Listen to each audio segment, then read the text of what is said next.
자, 총선을 앞두고 이제 여야 정치권에서 이제 인물들과 관련된 이야기가 나오기 시작했습니다. 먼저 그동안 관심을 모았던 한동훈 법무부 장관이 내년 4월 총선에 국민의힘 간판으로 출마를 할지 말지 여의도 정치권의 초미의 관심이었죠.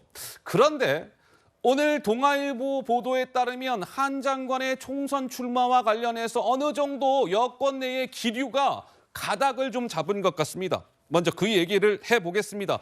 과거에 한동훈 장관 본인의 총선 출마와 관련해서 이렇게 이야기를 해왔었죠. 먼저 들어보시죠. 혹시 출마할 계획을 가지고 계신가요? 제가 지금 여기서 왜 그런 말씀 드려야 될지 모르겠습니다만 지금 현재 그런 생각이 없습니다. 저는 법무부 장관으로서 중요한 할 일이 많이 있다고 생각하고 최선을 다할 거라고 분명히 단호하게 말씀드리겠습니다. 총선 출마한다는 얘기가 좀 돌고 있던데. 제주에도 그런 얘기가 돕니다. 저는 법무부 장관으로서 지금 제가 하고 있는 일을 더 열심히 더 선의를 가지고 할 수 있도록 그냥 하루하루 노력하겠습니다. 장관은 총선 출마하겠다고 이렇게 몸을 빼거나 그러시진 않겠죠. 총선이 많은 분들에게 중요하시겠지만 모든 국민에게 그게 인생의 전부는 아니거든요. 저에게도 마찬가지입니다. 그것 때문에 할 일을 안 한다? 그럼 총선이 이렇게 남아 있었으면 중요한 법 준비된 건 안 올립니까? 해야죠. 자, 오늘 이제 동아일보 보도에 따르면 한동훈 장관의 총선 출마와 관련해서 여권에서 어느 정도 좀 흐름을 잡았다 이런 것인데, 자, 위에 줄을 한번 봐주세요. 총선 출마를 전제로 해서 한동훈 장관이, 그래서 한동훈이 이제 총선 출마로 빠지게 되면 법무부 장관을 누군가 마통을 이어받아서 해야 될 거 아니겠습니까? 그 후임 법무부 장관에 대한 인선을 타진하고 있다. 그래서 후임 법무부 장관 인선 등이 여권 핵심부에서 타진되고 있다. 뭐 이런 얘기가 나왔습니다. 한동훈 장관을 총선 출마를 빼고 그 자리에 누군가를 법무부 장관 바통을 이어받아서 앉히겠다. 누가 좋을까? 이제 후임 인선을 검토하고 있다. 이런 얘기입니다. 이 얘기인즉슨 한동훈 법무부 장관 내년 4월 10일 총선에 출마한다.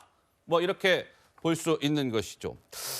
그러고 보니 그동안 여권 내에서 한동훈 장관은 총선에 출마하는 게 좋을 것 같아요. 왜? 수도권의 바람을 확 불러일으킬 수 있는 인물이니까요. 이런 취지의 주장이 나온 바 있었죠. 이어서 한번 들어보시죠. 총선에서는 어떤 큰 바람을 일으킬 수 있는 사람이 필요해요. 정말 좋은 분들이 영입이 돼야겠습니다만 그중에서도 한동훈 전 장관도 생각해 볼 수 있는 카드다. 한동훈 장관은 절반쯤은 정치인이 됐다. 어떤 형태로든지 출마할 가능성이 높다라고 보는 거죠. 한동훈 장관이 나와서 중요한 게 아니라 선거에 바람 불러일으키는 데 나가야 되는 겁니다. 네. 꽃가마 타는 그런 게 아니라 노를 젓는 이런 역할을 했으면 하는 바람을 가지고 있습니다. 글쎄요, 김종혁 위원장님 어떻습니까? 지금 여권에서 한동훈 장관의 총선 출마를 전제로 후임 인선을 검토하고 있다. 좀 어떻게 좀 읽고 계십니까? 뭐 예정됐던 것 같은데요. 예정됐던 겁니까? 그러니까 예정됐다는 게 예. 이미 오래전부터 그 얘기를 했잖아요. 총선이 어떻게 보면 민주당과 국민의힘이 건곤일척의 승부, 정말 어느 당도 져서는 안 될 그런 승부처인데 네. 저희가 만약에 한동훈 장관이 안 나갈 상황이면 저희가 지지도가 상당히 대통령 지지도도 높고 당 지지도도 높아서 선거에서 뭐 좀 편안하게 선거를 치를 수 있다라면 모르겠는데 그런 선거가 세상에 어디 있겠습니까? 그리고 저희는 뭐 민주당 거의 180석에 육박하는 그런 영향력이 있고 저희는 거기에 훨씬 못 미치고 있기 때문에 특히 수도권에서는 거의 전멸에 가까운 결과를 보지 않았습니까? 지난번에 121석 중에서 17석이라는 게 사실은 정말 집권당이라고 말씀드리기도 부끄러울 정도 그런 상황이니까 그렇다면 저희로서는 가용 병력을 총동원할 수밖에 없는 그런 거고요.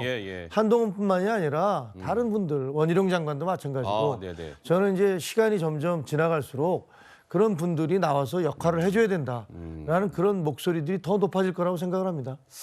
야, 이게 한동훈 장관이 좀 설이 엇갈렸었거든요. 지금 김종혁 위원장님 말씀처럼 지금 뭐 지푸라기라도 하나 더 집어서 총선에서 이겨야 하기 때문에 한동훈은 무조건 출마를 한다 이런 해석도 있었던 반면에 아니야. 300명 중에 원오브댐의 국회의원보다 한동훈 장관은 법무부 장관이 아니라 뭐 내각을 이끄는 국무총리로 가는 거 아니야. 뭐 이런 의견 약간 이제 설이 분분했었는데 지금 현재 스코어 여권에서는 한동훈 법무부 장관을 총선으로 뺀다.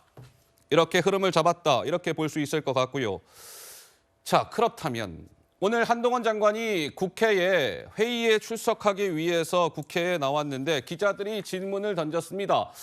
그런데 한동훈 장관 본인을 향해서 민주당이 탄핵을 하겠다 이렇게 줄곧 주장을 하고 있는 것과 관련해서 전 세계에 더불어민주당 같은 정당은 아마 없을 겁니다. 이렇게 목소리를 높였습니다. 한번 들어보시죠.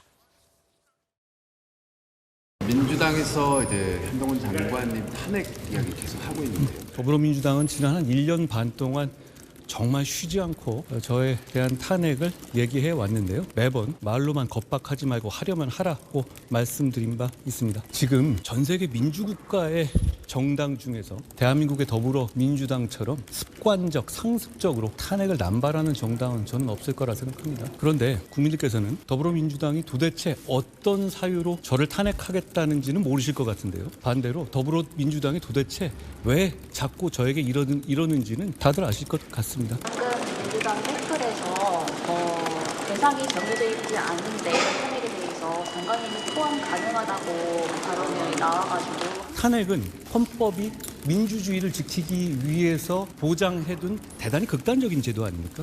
이걸 이렇게 장난하듯이 말할 수 있는 건지 저는 한번 같이 한번 얘기해보고 싶습니다. 글쎄요, 한동훈 장관 조금 전에 목소리를 듣고 오셨습니다. 조승현 부위원장님 어떻습니까? 한동훈 위원장은 자꾸 탄핵, 민주당이 말로만 탄핵하지 말고 할 테면 직접 액션으로 옮기십시오. 이렇게 주장을 했는데 좀 어떻게 들으셨어요? 만약에 이 말이 맞다면은 민주당에서 탄핵을 고민하고 있다면은 시점을 고민하는 거겠죠. 시점. 지금 뭐 너무 빨리 해가지고 빨리 결과가 나와버리면은 그 결과가 어디로 될지도 모르는 거고 탄핵을 한다면은 발목을 붙잡는 효과가 있을 거 아닙니까? 총선에 불출마하도록. 근데 그거에 대한 실익이 아직 계산이 안 된 상태라고 보여지고요. 네. 또 한동훈 장관이 이렇게 뭐 장난하듯이 말한다고 하는데 이 말도 맞는 측면이 있겠죠. 그래서 그 부분이 되게 조심스러운데 문제는 나오냐 안 나오냐 이게 이제 쟁점인데 아직까지 대한민국 정치는 명망가 정치를 좀 벗어나지 못하고 있습니다. 예. 스타 플레이어가 나와서 총선을 이끌어줘야 된다. 뭐 이렇게 뭐 우리 진영을 그 단합을 시킨다든지 바람을 불게 한다. 뭐 이렇게 얘기를 하면서 출마론이 계속 나오고 있지만은 사실은 이게 바람이 될지 역풍이 될지 모르는 상황 아닙니까? 윤석열 대통령하고 똑같이 검사이고 최측근이고 황태자라는 얘기를 듣는 한동훈 장관이 나왔을 때 윤석열 대통령에 대한 지지율과 이게 같이 갈 수가 있고 그게 오히려 역풍이 될 가능성도 있기 때문에 상당히 어떻게 해야 돼 실익이 되고 어떻게 되면 득이 되고 실이 될지를 이거를 판단해야 되는 상황이 이제 국민의힘에 놓여 있는데 이 상황에서 한동훈 장관 입장에서 생각을 해본다면은 모든 일은 다 때가 있는 거 아닙니까? 근데 이 때를 놓치면 영영 안 올 수도 있는 거고 그렇기 때문에 고민을 많이 하고 있겠죠. 더군다나 탄핵 얘기까지 나오니까 등판은 사실 천천히 해도 되는 상황인데 빨리 나오면 그만큼 기스가 날 수도 있고 책임을 더 많이 질 수도 있기 때문에 고민을 아주 심각하게 하는데 그게 생각보다 예상보다 빨리 나온 이유는 탄핵 얘기 때문에 그런 거라고 분석이 됩니다. 그래서 결론은 조승현 부위원장께서는 한동훈 법무부 장관이 내년 4월에 총선에 출마한다 안 한다? 출마한다고 보죠. 출마한다. 왜냐하면은 지금 국회 저 레드카펫 위에서 계속 도발적인 언행을 하는 것은 뭐냐면요. 법무부 장관이 해야 될 일이 아니거든요. 저 얘기를 계속하면서 민주당에 도발하는 것은 그 각을 세워가지고 정치적인 입지를 높이고 인지도를 쌓는 그런 작업으로 저는 생각이 됩니다. 자, 이어서 그럼 출마를 한다면 한동훈 장관이 지역은 어디를 선택할 가능성이 좀 있어 보인다? 제가 생각했을 때는 강남의 토박이잖아요. 강남? 사실은 강남에서 나와야지 가장 맞죠. 근데 이제 그것은 국민의힘과 조율을 해가지고 어디를 비례로 막고 전국 선거를 뛰는 예측 이런 부분에 정무적 판단을 해야겠죠. 그렇지만 기질상은 강남에서 뭐 어떤 조건이라든 이런 거는 강남이 딱 맞다고 저는 생각이 됩니다. 네, 조상규 변호사. 탄핵이요? 제가 법조인으로 봤을 때는요. 요건도 근거도 없습니다. 법무부 장관이 말 잘하면 탄핵되나요? 정치적 행보 이야기를 하시지만 과연 지난 법무부 장관들하고 비교했을 때 더한 뭐 정치적 행보가 있었습니까? 오히려 법무부 장관 업무에 매우 충실했던 것 같습니다. 그리고 이재명 대표의 사법 리스크가 워낙 심각하다 보니 착시 효과로서 보여지는 것이지 예. 이게 어떻게 정치 행보겠습니까? 법무부 장관으로서의 직에 매우 충실했다고 보여집니다. 그래서 저는 출마가 안 될 가능성도 높다고 봅니다. 왜냐하면 이재명 대표의 수사가 마무리가 안 됐습니다. 누가 마무리할 겁니까?